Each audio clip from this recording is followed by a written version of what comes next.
Zaman saya Orde Baru tidak ada ongkos. Tidak ada ongkos. Bahkan kita dibiayai untuk itu ya dulu ya? Iya. Untuk kampanye kayak atribut, biaya bukan duit loh ya. Iya. Ya istilahnya sudah dibuatkan. atribut Ya. semua disiapkan. Bahkan ada semacam uang jalan juga untuk bensin. Partai menyiapkan. Jadi lebih enak menjadi politisi zaman dulu ya dari. Ya kalau saya jujur saya katakan lebih bagus politisi zaman Pak Harto.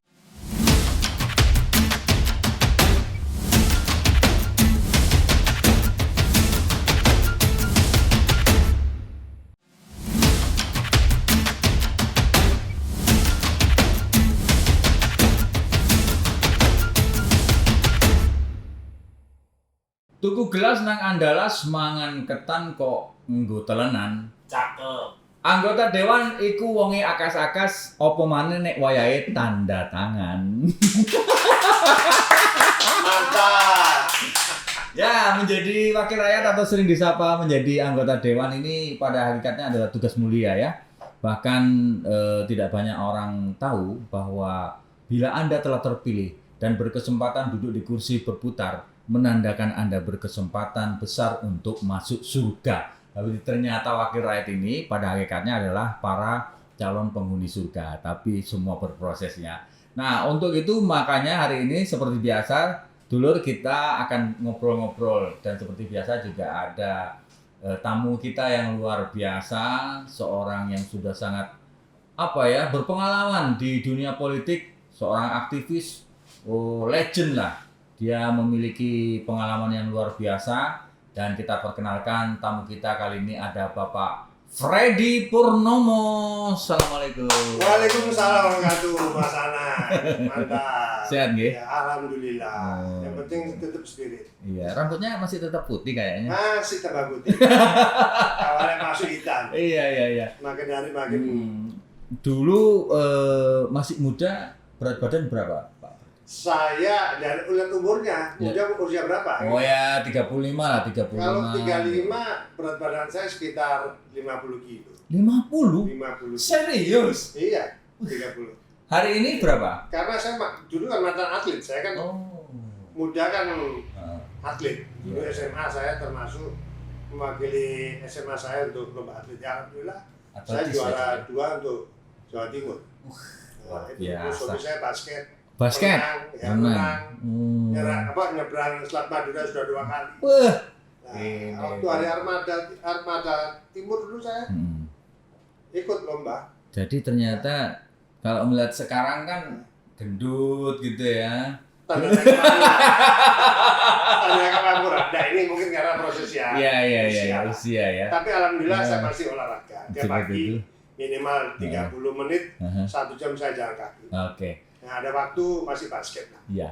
Dulur, Pak Freddy ini adalah anggota DPRD Provinsi Jawa Timur dari fraksi Partai Golkar.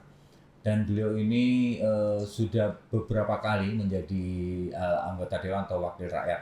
Nah, kira-kira seperti apa? Kita akan mencoba mengeksplor atau ya mengulik-ulik seperti apa beliau dari dulu sampai sekarang dan kenapa kemudian memilih politik sebagai jalur untuk kehidupannya sampai hari ini. Nah, jangan kemana-mana. Tentu kita masih akan terus bersama di YouTube kita kali ini.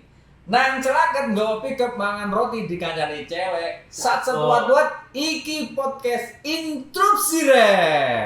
Tepuk tangan aja dulu. Pak Freddy dulu apa yang menjadi kemudian pemicu Anda untuk masuk di dunia politik seperti sekarang ini? Jadi dalam konteks dunia politik hobi ya. Hobi yang memang saya tekuni sejak saya muda. Saya ini sejak muda tuh senang gaul. Nah, gaul ya berteman gitu. Baik di Karang Taruna, di Pramuka. Satu ketika saya masuk di perguruan tinggi, awal perguruan tinggi, saya masuk angkatan tahun 77. Nah, 78 itu kebetulan pas sedang umum MPR. Saya anggota Badan Perwakilan Mahasiswa waktu itu di Fakultas Hukum Badan Surabaya. apa, Pak? Badan Perwakilan Mahasiswa. Oh, Badan Perwakilan Mahasiswa. Fakultas Surabaya. Satu ketika saya ini diajak oleh teman saya yang kebetulan namanya Tommy Pakasi. Fred, nanggoku ulang tahun ya, namanya ulang tahun seneng Oh macam-macam iya, gratis kan. gratis. Mahasiswa. Ternyata kok beralih ke satu tempat, ternyata sudah tokoh-tokoh senior saya itu sudah datang semua. Akhirnya mendesain tentang penolakan NKK BKK. NKK. Normalisasi kehidupan kampus. Badan dari kampus itu satu. Ya, saya akhirnya mau nggak mau masuk dalam lingkungan mereka. Nah ternyata memang keinginan teman-teman menolak kebebasan kampus yang sudah dibangun selama ini dengan kebijakannya Pak Dr. Yusuf pada waktu itu oleh mahasiswa. Nah salah satu saya yang dilibatkan oleh senior saya itulah menghilangkan, akhirnya saya harus berurusan dengan aparat ya, waktu itu adalah Pak Kota Nasda. Ya sudah, ya ada yang teman-teman yang sempat mendekat sekian lama ya, termasuk saya ini sempat diintegrasi juga. Nah disitulah saya apa istilahnya dimotivasi ya oleh salah satu perwira militer waktu itu, namanya Letnan Kolonel Sugiarto, almarhum sudah. Kau daripada menjadi politisi jalanan, wis melok politik bisa. Nah itu pilihannya hanya 3 waktu itu. Golkar, P3, sama PDI. Nah teman-teman yang masih punya prinsip, mereka nggak mau. Terus pokoknya akhirnya saya berpikir, ya sudahlah, ini satu kebijakan yang memang saya harus beraktivitas. 78 itulah mengawali saya berpolitik. Saya akhirnya gabung dengan Golkar pada waktu itu. Di awal-awal deklarasi AMPI, Angkatan Muda Indonesia. Waktu saya masih apa istilahnya masih ya simpatisan lah. Saya belum menjadi pengurus di Golkar, belum pengurus. Itu akar rumput lah. Ya, menjadi proses itu. Itu menjadi awal daripada saya di Golkar, di berpolitik. Nah kemudian begitu saya masuk naik ke tulis Tetaben ya di tahun 80, pada waktu itu saya didaulat teman-teman. Fred, awalnya Fred, ketua senat mahasiswa, terus liane lah gitu. Nah waktu itu pilihan senat keras memang, ketua senat sampai ya teman-teman lah, ada dari kelompok ini ya saling berebut gitu. Akhirnya ribut bertingkai, rame. Saya sebenarnya nggak nyalonkan. Saya 80 itu awal saya juga aktif di Resimen Mahasiswa. Saya sebagai wakil komandan Resimen Mahasiswa, komandan Satuan Menwa 18 Kota Surabaya. Nah karena ribut itu deadlock, sudah saya prihatin pilih ketua senat yang geger atau yang duper. Tapi ada dinamika dalam demokrasi, pembelajaran demokrasi. Nah awal itulah akhirnya saya didaulat. Terus awal mereka maju kan, ya gak apa-apa. Kalau awakmu dukung saya, ya sudah semua saya rangkul. Itu jiwa saya rangkul semua. Tanpa kecuali. Selama 2 tahun saya memimpin Senat Mahasiswa Kota Surabaya, ya tidak ada problem yang menimbulkan gejolak atau apa, nggak ada. Bahkan didorong teman-teman, lanjutnya terus yuk kayak soleh, bertonton tahun. Akhirnya itu yang mengawali saya. Ya saya akhirnya di organisasi Ketua Senat Mahasiswa Kota Surabaya, akhirnya dinamika di dalam kehidupan kampus sangat harmoni, tidak ada gejolak, berantem nggak ada. Saya memang orang terbuka ya. Apapun kebijakan yang saya lakukan, selalu saya bicarakan dengan seluruh pengurus. Ini mengawali saya membangun demokrasi di dunia mahasiswa. Berhenti dari ketua senat mahasiswa, waktu itu saya sudah tingkat 5, tingkat terakhir kan Sintenamen. Saya didorong lagi, wes Fred, awaknya Fred, ketua BBM gitu. Loh, akhirnya jadi eksekutif, akhirnya menjadi legislator, ketua legislator kampus. Saya ketua badan pengelola mahasiswa. Jadi nggak bergantinya ngerangkep komandan Menwa Universitas Surabaya. Nah setelah itu saya dipercaya sebagai asisten 1 sampai kepala staf Menwa Mahasiswa Jawa Timur. Dan saya bersyukur bahwa semua dinamika kehidupan kampus itu tidak seberat apa yang saya bayangkan ya. Karena yang intinya satu, membangun demokrasi secara terbuka. Itu prinsip saya. Dan itu terbiasa saya orangnya apa adanya. Ini menjadi awal. Nah, kemudian setelah saya lulus tahun 85, 87 itulah mengawali saya menjadi pengurus Partai Golkar Jawa Timur, dan awal saya juga sebagai caleg pada waktu sistemnya sistem tertutup ya. Ya Pak, saya ngantri gitu. Ya tahu diri saya. 87 caleg, 92 caleg, 97 caleg, terus pas reformasi pemilu dipercepat 99 caleg, 2004 caleg, 2009 saya baru jadi. Jadi proses bahwa jabatan itu tidak sekonyong-konyong ya. Mohon maaf kalau tadi Mas Anang sampaikan, sekarang kok modelnya kok karbitan ya. Ya tinggal dari sisi melihat. Kalau saya berproses, jujur saya berproses. Berproses itu. Dan saya pengurus Golkar itu sudah mulai 87 sampai tahun 2022. Memangnya selama gitu. selama kemudian pada proses perjalanan itu hanya konsentrasi di organisasi atau juga punya pekerjaan atau kegiatan lain? Saya muda ya, saya tidak pernah mensia-siakan waktu ya. Saya memang ya bukan anak pejabat ya, saya anaknya ya pensiunan ya. Apalagi saya punya cita-cita ya, masa saya tidak bisa jadi sarjana gitu. Akhirnya untuk mencukupi kebutuhan saya dalam kuliah, saya bekerja. Saya nyambi kerja di pelabuhan sana. Ya, oh ya? Saya kerja di pelabuhan ya, ngawasi bongkar muat barang yang ada di kapal-kapal waktu itu, saya ngawasi. Itu umur berapa? Saya waktu itu ya masih relatif muda ya, umur 21, 22, sampai 20 tahun 20 lah, 22. Saya jujur, bukan saya sombong ya. Tahun 81 saya memberanikan diri, masih bujang waktu itu, saya berani beli rumah. Beli rumah? Iya, rumah saya di Sukomanunggal 9. Waktu itu saya masih tahun 81 ya, 81 umur saya sekitar 23, 24. Saya beli rumah di Dono Satelit, alamat Jalan Sukomanunggal Jaya 10, nomor 15. Sekarang dibeli teman saya. Nah, saya in-house ya. Kalau saya nggak berani ngutang, saya nggak mungkin. Nah, ini saya berani akan dengan saya ngutang itu, saya akan kerja keras. Aktivitas organisasi yang berjalan, studi alhamdulillah saya selesai. Ya sudah, prinsip itu waktu nggak sia-siakan lah. Samping itu, saya ngajar. Ngajar juga? Ya, saya sempat pas sarjana, awal sarjana ya, bahkan sebelum sarjana, saya bekerja di salah satu perusahaan komputer ya, IF dulu itu, yang salah satu yang mengolah tentang evaluasi tentang Eptanas itu untuk dekat SMP SMA, saya kerja di situ ya.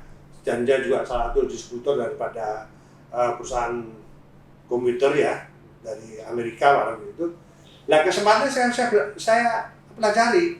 Dulu ada namanya Bolstar, Debis Lotus. Nah, akhirnya saya tuh ahli di 3 bidang itu. Nah, itu yang saya pakai, saya ngajar di beberapa sekolah-sekolah SMK, SMA, bahkan privat. Jadi waktu itu sudah guru lepas lah namanya. Ya, LB lah, kalau saya LB. Nah, itu mengawali saya sebagai seorang dosen. Nah, kemudian setelah saya lulus sarjana, saya juga nyambi kerja jadi dosen. Dulu kuliahnya di mana? Saya S1 di Fakultas Hukum Universitas Surabaya. Kemudian S2 saya sama S3 saya di Fakultas Hukum Universitas Erlangga. Ubaya dan UNER. Dan UNER. Alumni UNER. UNER, ya, S2 S3 UNER. Berarti masih satuan sama Bu Khofifah berarti ya? Lah, Khofifah visit. Kalau dilihat secara umur, Khofifah junior saya, termasuk di KNPI. Saya di KNPI itu tahun 80, mulai zamannya Pak Profik Sukodelego ya, dulu kantor masih jalan Pak Surahmat sampai Pak Bambang Iwotono, terus Bambang Usmedi. Tapi Anda ini kan lebih terkenal dari Ubaya daripada UNER-nya. Nah, karena aktivitas saya banyak di Ubaya waktu itu. Ketua Senat, Ketua BPM, Wadan Menwa, Komandan Menwa, terus berbagai aktivitas lah. Apa jenengan yang termasuk membawa gerbang Ubaya ke Golkar? Oh, justru bukan. Bukan ya? Yang bawa gerbang ke Golkar justru guru saya, Pak Anton Priatno. Pak Anton. Nah, Pak Anton itu adalah, saya sangat simpatik pada beliau. Beliau masih muda, sudah anggota DPRD provinsi. Nah, beliau yang mengawali, ya istilahnya mengajak kami. Nah, terus tahun 80 saya mengikuti pendidikan karakter des ya, karakter des Golkar. Itu saya seangkatan dengan almarhum Fajar Siahat dulu terakhir ambil pajak itu. Pak, kalau melihat perjalanan jenengan ini luar biasa ya, pergerakan iya, organisasi iya, kerja juga iya, semuanya bisa berjalan dengan sama-sama lah. Apa sih nikmatnya kok kemudian tetap bertahan di politik? Padahal kan dulu juga sudah kerja, sudah jadi dosen segala macam kan, sebenarnya ya sudah cukup sibuk lah kalau seperti itu. Jadi gini, kita tahu dalam politik, kan saya katakan bahwa dunia politik adalah hobi, bukan pekerjaan buat saya. Hobi. Kalau orang tanya pada saya sekarang, Pak Roy kerjanya apa? Saya masih dosen. Saya masih ngajar. Saya masih ngajar di Widyasukma gitu. Boleh ya? Kalau boleh, sebagai tenaga fungsional boleh. Saya bukan jabatan struktural, saya nggak punya. Saya fungsional ya. Bahkan saya di Badan Diklat sekarang BPSDM, saya juga sering mengajar di sana juga. Gitu. Saya kira ini ada salah bentuk pengabdian dalam konteks ilmu. Jadi waktu buat saya tidak pernah saya sia-siakan. Nah, kemudian terkait masalah politik, saya hobi. Ya, politik itu bagian daripada kebijakan publik. Kita mengikuti teori klasik Aristoteles ya. Di dalam kita ini bersinergi untuk pelayanan publik ya. Baik dalam konteks perusahaan pemerintahan itu diawali dengan politik. Saya ini termasuk generasi transisi di era Orde Baru. Nah, mungkin saya berlama di era Orde Baru saya di transisi. Kenikmatan apa yang kemudian membuat Anda mengatakan bahwa politik ini hobi? Karena bagi orang manu-manu, mancing, sepedaan itu hobi. Kan berarti ada kenikmatan tersendiri gitu. Saya bilang bukan kenikmatan ya, tapi sebagai salah satu tanggung jawab moral ya. Saya sebagai salah satu figur publik yang memang sejak mahasiswa dipercaya teman-teman organisasi, yaitu Senat Mahasiswa, terus Badan Mahasiswa dan juga Resimen Mahasiswa, ini tanggung jawab moral saya. Nah, saatnya sekarang saya dipercaya dalam konteks berpolitik yang saya saran tadi toh. Daripada kamu jadi politik jalanan ya kamu jadi politik praktis. Inilah mengawali. Jadi hobi. Makanya saya berproses menjadi seorang politik di awal tahun 78. 80 saya mengikuti pendidikan kader karakter jazz ya waktu itu. Nah, baru 87 saya kesempatan sebagai caleg. 87. Nah, jadinya caleg, 97 caleg, 99 caleg, reformasi toh. 2004 caleg, 2009 baru jadi sekarang. Ini amanah. Jadi Anda ini termasuk orang yang beruntung karena reformasi? Atau saya tidak, ya bukan soal untung nggak untung ya. Memang di dalam pemerintahan maupun di militer ada pola karir ya. Ya kalau Golkar kan ada kaderisasi waktu. Nah, namanya kesan kaderisasi sudah dihilangkan dengan model reformasi. Nah, ya tidak tahu ini apa dihilangkan karena kebingungan cari kader. Ini saya nggak tahu sampai terpecah belah kesana kemarin juga ini salah satu. Ya, menurut saya ada satu keprihatinan gitu. Kalau terpecah belah ini kan harus ada figur yang nomor satu. Saya pernah baca dari partai yang besar di Jepang ya, Partai Liberal Demokrasi, itu partai yang sangat senior. Dia sempat mengalami dengan kondisi Golkar saat ini. Pernah ada sempalan, tetapi bagaimana figur seorang Partai Liberal Demokrasi di Jepang ini mempersatukan lagi. Jadi satu lagi utuh gitu loh. Nah ini cita saya pengen kok. Politik sekarang nggak cocok, berbeda pecah. Dan itu bukan jiwa saya. Saya bukan seorang yang gampang ngutung. Ya apa istilahnya kalau bilang itu ya gondok nggak ada lah. Dalam politik biasa lah, perbedaan biasa lah. Hari ini saya selip temen mudah-mudahan biasa sudah. Yang penting konsistensi. Pengabdian saya semua adalah dengan penuh keikhlasan. Jadi kalau bilang ini kemana apa? Ini kemana saya bisa berinteraksi dengan publik, itu aja. Saya bisa dekat dengan masyarakat. Bisa berinteraksi dengan publik. Nah, iya. Terus apa yang dilakukan setelah berinteraksi dengan publik? Dengan publik ya, Pak Anang tahu sendiri, saya orang yang sangat terbuka toh. Anytime kalau ada teman-teman mau ketemu, saya nggak pernah sulit ya. Apalagi pada waktu saya menjabat di Ketua Komisi Pemerintahan Hukum ya, Komisi A waktu itu. Apa aja, bebas saya. Ada demo ya saya layani. Iya dong, ada protes saya layani. Kita buka semua itu dengan diskusi dan dialog, tidak boleh menghindar. Mahal nggak kalau jadi politisi atau ikut di partai itu? Ya, saya kira logika ya. Saya produk Orde Baru. Zaman saya Orde Baru tidak ada ongkos. Tidak ada ongkos. Bahkan kita dibiayai untuk itu ya dulu ya? Iya.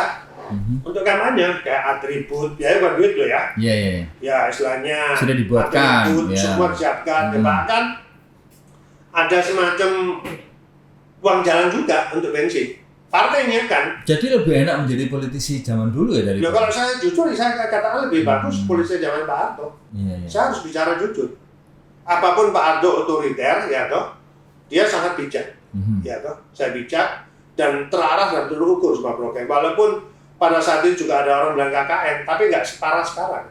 Kalau sekarang boboe KKN saya bilang. Sangat oligarki gitu, mohon maaf ya. Ya, artinya dulu kalau orang mau menjadi politisi atau menjadi aktivis partai itu dia apa istilahnya itu ya? Menjadi orang yang tinggal datang apa yang dia miliki, dia loyal, dia mau berjuang untuk masyarakat itu tidak juga. Saya mengalami, maka di partai saya ABG, ABRI, beliau kan Golkar. Tapi sebagai ujung tombak adalah golongan. Waktu ABRI mandoli kok, berlayar semua ABG semua gitu. Dan figur-figur yang direkrut oleh Golkar adalah figur tokoh-tokoh, aktivis. Saya tahu betul, bahkan Pak Harto aja menyusun kabinetnya bukan orang sembarangan.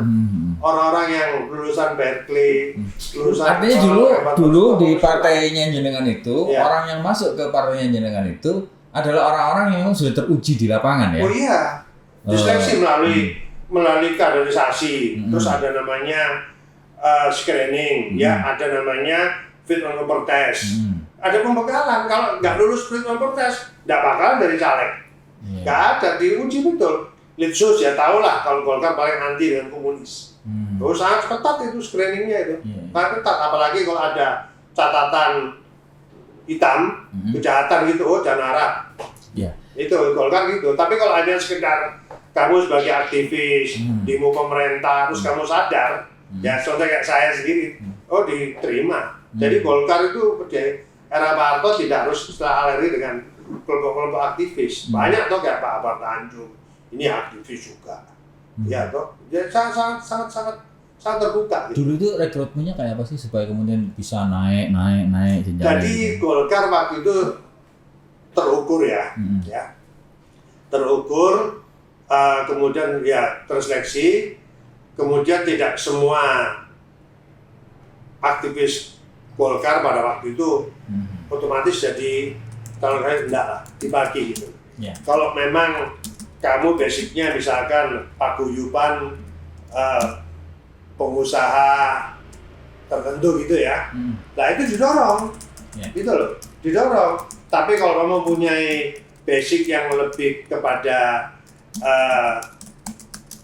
politik, yang istilahnya kemampuan secara profesional di politik, didorong juga jadi politikus, jadi anggota DPR. Jadi memang terukur betul. Nggak mikir modal ya? Nggak mikir. Nggak ada. Saya pun selama caleg nggak pernah mikir. Bahkan ya bahasa saya tadi itu, saya dibekali. Anda ini kan jadi 2009. Apa itu? Jadi anggota Dewan. 2009. Ya. Tidak ada modal yang dikeluarkan. Kalau di era reformasi nggak mungkin lah. Apalagi perusahaan terbuka. Nah, kalau dulu kan perusahaan terbuka partai terbuka. Lah kalau di perusahaan terbuka ya pasti butuh modal. Nggak mungkin. Boleh ada bocoran berapa? Ya saya ya tentunya pertama saya harus menyiapkan tentang jaringan. Jaringan saya itu kan jenengan belum jadi anggota Dewan kan waktu itu. Iya. Artinya baru. Iya, paling nggak saya sudah punya modal. Saya sudah bekerja. Iya. Silakan buat pekan kurang. Oke. Jaringan kan saya pasti buat modal toh. Orang-orang saya yang saya tugasi untuk bangun jaringan ya, pertemuan kan butuh logistik gitu ya, termasuk di atribut, masang banner kan butuh modal. Intinya itu aja. Dulu jenengan maju sama seperti sekarang tuh, Pak. Apa itu? Dulu saya dulu kan belum profesional berbasis distrik ya, bukan perusahaan terbuka berbasis distrik, masih tertutup. Saya penugasan saya dulu di daerah Madiun sama Ponorogo. Ya, tapi setelah tahun 99, saya ditugaskan dulu Dapil Lamongan Gresik, bukan Ujung dari satu gitu.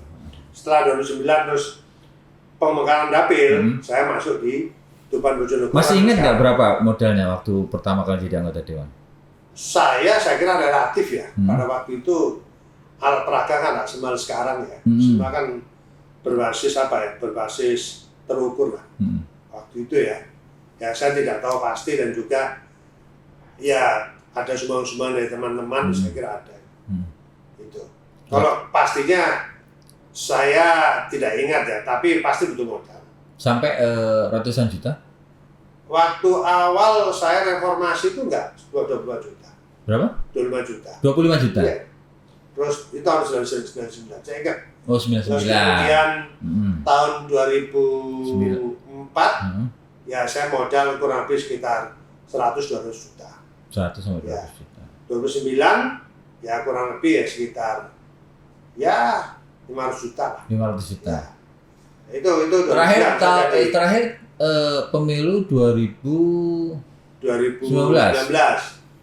Berapa? 2019 terus terang aja waktu itu memang ya godaan saya cukup besar. Ya, saya juga bahasa saya pasrah. Ya. Ya, modal saya tidak sampai 1 miliar. Tidak sampai 1 miliar. Tidak sampai. Saya ingat betul. Itu untuk berapa daerah itu? 2 daerah. 2 daerah. Iya. Justru yang saya bangun adalah teman-teman lama, Golkar lama yang saya bangun. Komunikasi sampai sekarang saya masih baik. Justru yang banyak memberikan dukungan saya teman-teman lama, termasuk juga banyak yang baru-baru gitu. Ya saya kan menyampaikan kan tidak pernah apa yang janji mulu-mulu ya. Ya saya bicara apa adanya dan boleh dicek ya sudah. Kalau bicara desa ya saya akan memikirkan tentang kemasan desa. Ya bagaimana di Undang-Undang 6 tahun 14 kan kepala desa kan juga kalau reses kan sering kami ditanyai itu ya kami harus siap menyampaikan visi misi dan argumentasi. Itu berarti termasuk tokoh masyarakat ya. Intinya kita bagaimana menyiapkan jati diri ini pada publik. Publiknya ya mohon maaf orang lain nggak palsu-palsu saya enggak. Saya akan normatif. Gitu. Jaringan atau uang? Jaringan. Iya jaringan. Meskipun punya uang tapi nggak punya jaringan. Iya, kalau nggak punya jaringan omong kosong. Modalmu miliatan. Kalau nggak punya jaringan omong kosong. Ya walaupun sekarang ini masyarakat sudah terkoordinasi ya, NPW nomor biro wani biro itu yang saya prihatin. Makanya buat saya untuk pencalekan ke depan saya nggak tolong ngoyo. Ya saya tetap bangun komunikasi dengan masyarakat dan publik. Ya publik sudah tahu lah.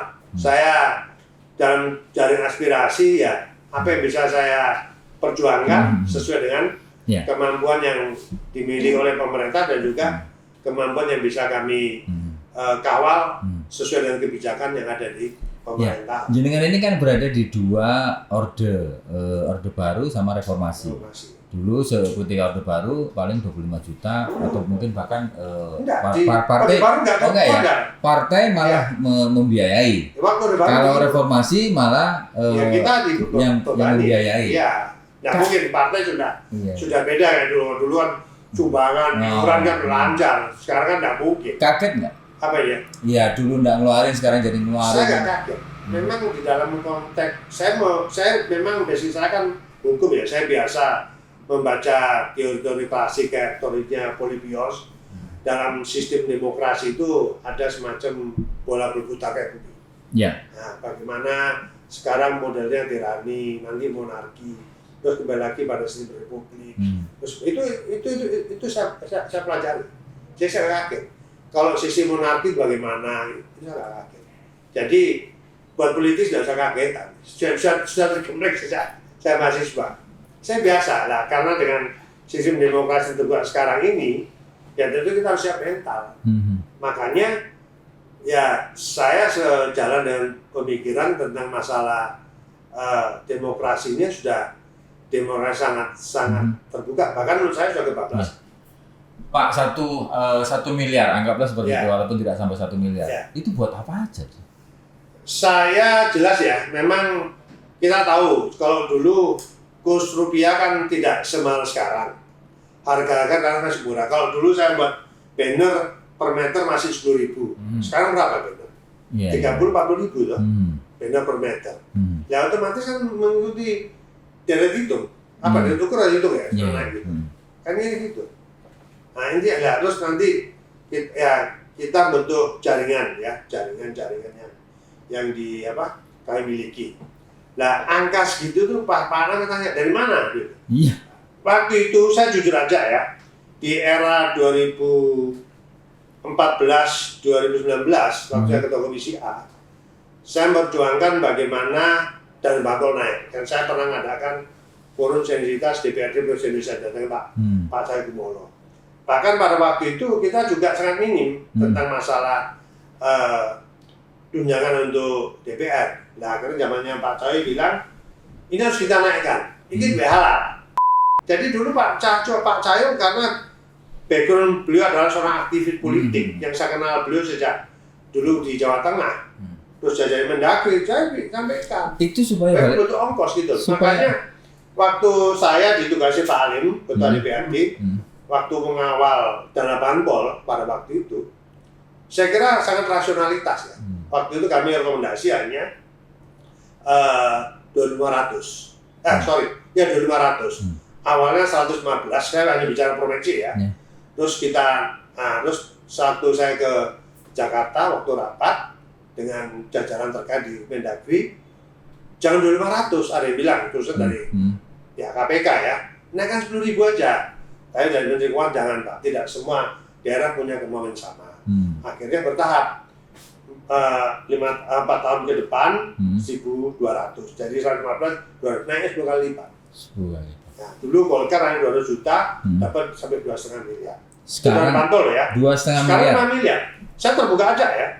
Nah, itu yang kami perjuangkan pada waktu tentang komisi A. Dan memang halal itu. Iya. Nah, ini bahkan sarannya sampai 10.000. Nah, inilah kalau memang ini bisa direalisasi, ya toh, partai politik untuk merekrut figur-figur calon anggota DPR, saya kira sangat profesional. Dan anggota DPR tidak terlalu berat. Karena angka dana banpol itu 70% itu adalah untuk pendidikan politik. 30% untuk personal kegiatan partai. Untuk sekretariat, kegiatan sekretariat partai. Saya kira sudah sama. 2,5 miliar itu setahun. Setahun ya. Iya. Sekarang 5 miliar sekarang. Sekarang 5 miliar. Terlalu banyak ya? Iya. Golkar sekarang 5 miliar. Partai kayak PDI, PKB ya jelas 10 miliaran ya. Segituan. Saya sangat terbuka. Itu untuk Jawa Timur. Datanya ada lah. Iya. Bedanya Jawa Barat. Jawa Barat sekarang malah lebih lagi. 7.000 justru. Kemarin 5.000. Gitu loh. Makanya kemarin saya berpikir waktu saya ke Jawa Barat ada potensi, bisa dinaikkan. Boleh dinaikkan. Dan itu saya kira saran dari teman-teman dari KPK.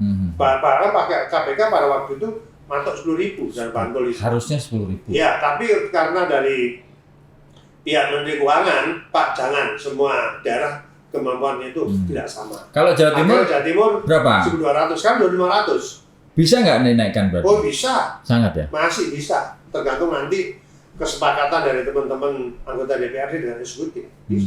Makanya kemarin kami sudah mengusulkan bisa dinaikkan 5.000 atau paling nggak dasar 4.000 lah. Bisa. Itu bukan kayak DKI Jawa Barat sudah tinggi.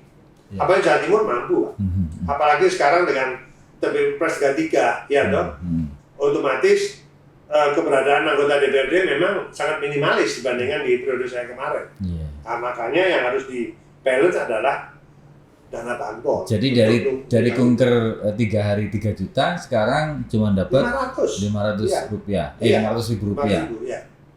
Nah, pertanyaannya, apa harus syukur ya? Saya harus terima politik bukan pekerjaan kok. Iya. Kan pastinya kalau sudah seperti ini ada yang kemudian ini mulai emang tegang terus kalau begini. Saya menarik soal duit-duitan itu penting soalnya. Iya. Ya walaupun ini sudah panjang tapi menarik karena bicara uang ya itu ya. Ini karena anggaran dan ini kan kemudian orang yang selama ini mengeluarkan modal untuk menjadi anggota dewan. Ya realitas lah pasti pengen balik modal lah. Kalau bisa kan lebih. Itu gimana? Ya, saya logika dalam dunia politik DPR bukan pekerjaan, pengabdian. Saya tidak pernah mikir balik modal tidak enggak. Karena saya masih bilang, ya karena dorongan tanggung jawab moral ya. Karena saya sebagai seorang aktivis, saya sudah diniati terjun ke dalam dunia politik, ya secara konsekuensi harus kita hadapi. Ya, karena saya pikir di Indonesia ini juga sudah cukup rasionalistis gitu. Tapi kalau masih beranggapan balik modal, ya sudah, tanggung jawab masing-masing. Kalau saya tidak pernah berpikir balik modal. Kan ada iuran partai, ada iuran fraksi. Ya semacam-macam lah, belum konstituen, dan itu kan mahal gitu loh maksudnya. Itu gimana ngolahnya? Ya, cukup. Saya kan tiap bulan sudah cukup untuk NUP-nya. Ya dok. Terus setiap ke dapil reses juga ada tunjangan dari APBD. Iya dok, kan untuk konstituen dok. Nah, kan ini gitu. Terus belum ada kegiatan. Kalau misalkan kayak dulu ada Wasbang, Wadah Kebangsaan. Nah kan bukan duit saya, duitnya APBD. Iya dong, kegiatan Wasbang atau sosialisasi sudah disiapkan oleh Sekretariat Dewan. Ada konsumsi, akomodasi, transportasi, sudah ada semua. Kenapa perlu kita keluar duit? Enak ya sebenarnya. Apa ya? Sebenarnya enak masyarakat. Ya kita. Karena uang itu diberikan ke masyarakat. Iya pasti tuh. Oh. Jadi gitu. Jadi ya sebenarnya Dewan itu hanya apa ya? Amanah ya gitu ya. Boleh sedikit enggak kalau misalnya soal hibah itu gimana? Nah, soal hibah itu memang diatur di Undang-Undang 23 tahun 2014. Ya. Itu ada namanya bantuan langsung, hibah, bansos. Ya. Dan hibah itu memang ada aturannya ya. Bisa ke lembaga vertikal, ya kayak Forminda, bisa kepada lembaga-lembaga yang punya badan hukum. Ya sudah. Nah itu kita serap melalui jaring aspirasi. Jaring aspirasi yang sudah. Nah dari jaring aspirasi kita tandai tindak lanjut dengan pokir. Nah setelah dengan pokir ini tentunya usulan itu kan tidak mungkin semuanya akan diakomodir karena tergantung pada kemampuan daerah. Nah ya sudah apa adanya. Kita apalagi dengan sistem SIPD sekarang. SIPD. Ya sudah nanti setelah itu kita usulkan dari teman dewan tidak lanjut daripada reses dan juga bukan reses saja, bisa juga aspirasi yang muncul di besarannya berapa sih kalau untuk dewan? Aku nggak bisa ngomong ya. Kalau saya sebagai anggota biasa, ya cukup signifikan.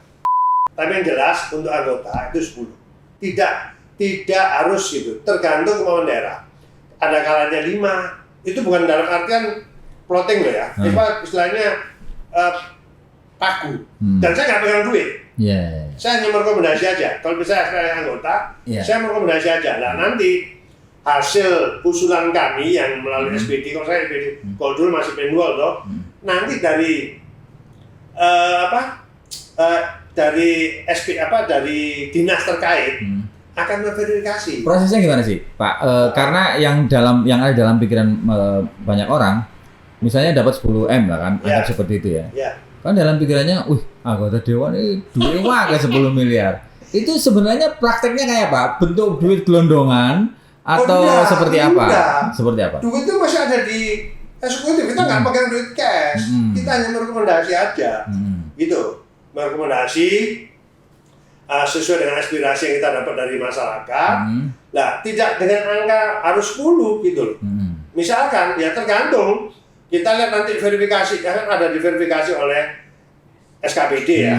Verifikasi, ini layak dibantu 100 juta, enggak, ini nggak usah 50 juta aja. Yang menentukan bahwa ini layak dibantu atau tidak itu ada verifikasi dari eksekutif. Jadi bukan anggota dewan. Anggota dewan hanya mengplot nominal harga. Kalau memang misalkan saya merekomendasi ke salah satu lembaga di dapil saya 100 juta misalnya. Nah, kemudian diverifikasi cocok, oh ya memang bahkan 100 juta lebih. Berarti ada kekurangan yang mereka akan tanggung. Nah, ternyata setelah verifikasi, nggak sampai 100. Ini hanya 55 juta. 50 juta keluar. Saya nggak bisa maksa. Jadi anggota dewan tidak pegang uang. Tidak pegang uang. Bisa menekan eksekutif supaya kemudian ini goal. Saya nggak pernah nekan. Itu apa udah nekan? Kalau saya apa aja gitu. Ya kan anggota dewan. Iya. Apa namanya ya kan termasuk nanti yang mengatur anggaran. Masa nggak bisa? Pak ini harus jadi nih Pak, gimana Pak? Nggak bisa ya. Makanya kemarin kayak saya ya, misalnya 10, tahu-tahu hanya dari 8,5. Iya toh, 8,5. Iya. Ya saya nggak bisa maksa. Ada itu 8,5 alasan tuh. Ya waktu itu ada dari kepolisian atau apa. Buat saya nggak ada masalah. Yang tahu secara teknis adalah eksekutif. SKP OPD. Iya. Sekarang. Saya nggak ada maksa. Kalau saya paksa ada. Itu prosesnya gimana? Jenengan jaring aspirasi atau reses Jadi ya, dari aspirasi reses, dilarang reses. Ya. Bisa reses, di luar reses. Kemudian semua ini saya rekap ya dari usulan mereka, akomodir, dan kemudian laporan hasil reses kepada pimpinan.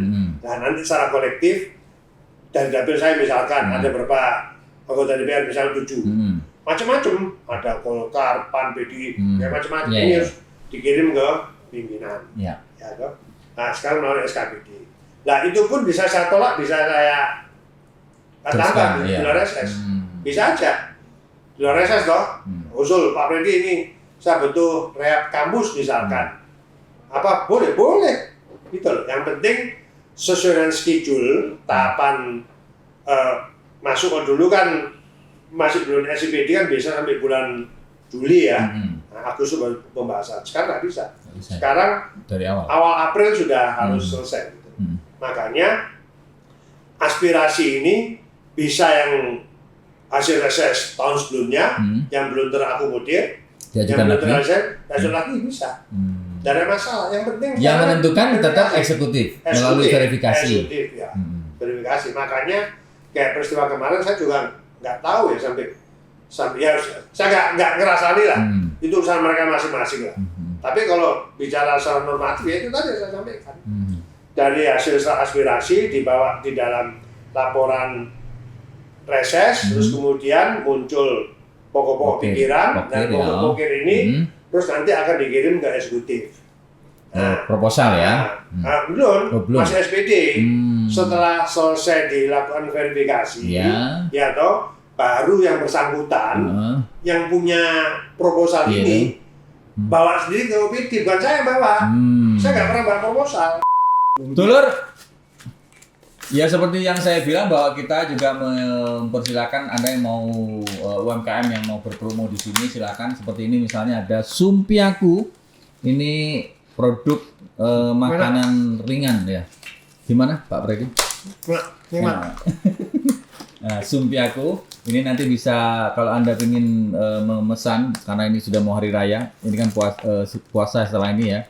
Anda bisa nanti dapatkan nomor teleponnya di bawah ini untuk kemudian memesan. Ya, kita mendukung UMKM supaya masyarakat sejahtera karena UMKM mampu dan terbukti membuat kita bisa bertahan, perekonomian kita tetap kuat. Sumpiaku nikmat, sangat memuaskan.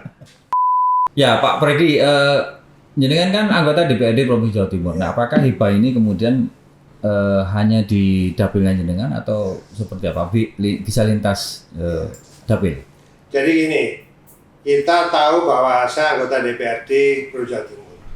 Jadi aspirasi itu bukan hanya tergantung pada reses di dapil, tetapi skala prioritas memang dapil. Ya. Skala prioritas.